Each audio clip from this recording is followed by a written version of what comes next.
৭১তম Everest day অনুষ্ঠানে এসে তেনজিং নোরগে শেরপাকে ভারতরত্ন দেওয়ার দাবি তোলেন শিলিগুড়ি পৌর নিগমের মেয়র গৌতম দেব। বুধবার সকালে শিলিগুড়ির দার্জিলিং মোড়ে অবস্থিত তেনজিং নোরগে শেরপা মূর্তিতে খাদা ও পুষ্পার্ঘ্য দিয়ে শ্রদ্ধা নিবেদন করেন শিলিগুড়ি পৌর নিগমের মেয়র গৌতম দেব, ডেপুটি মেয়র রঞ্জন সরকার, শিলিগুড়ি পৌর নিগমের মেয়র পরিষদ ও আধিকারিকেরা। প্রতি বছরই দিনটিকে শিলিগুড়ি পৌর নিগম এবং পরিবেশপ্রেমী স্বেচ্ছাসেবী সংগঠন HNAF এর উদ্যোগে পালন করা হয়। একইভাবে এবছরও দিনটিকে যথাযোগ্য মর্যাদায় পালন করা হলো। এদিন শিলিগুড়ি পৌর নিগমের গৌতম দেব বলেন, দীর্ঘদিন ধরে ভারত সরকারের কাছে তেনজিং নোরগে শেরপা ভারতরত্ন দেওয়ার দাবি তোলা হলেও এখনো পর্যন্ত তা করা হয়নি।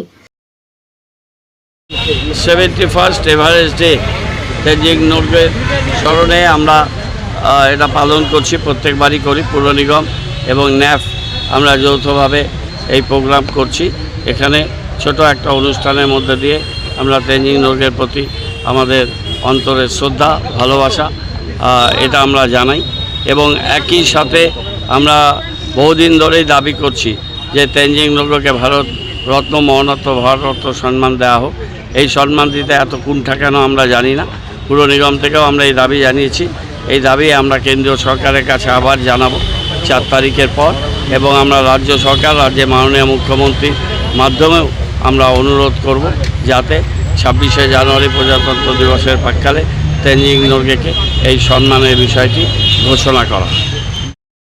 আগামী 4 তারিখের পর দেশে যে নতুন সরকার আসবে, ফের রাজ্যের মুখ্যমন্ত্রীর মাধ্যমে সেই দাবি তুলে ধরা হবে নতুন সরকারের কাছে।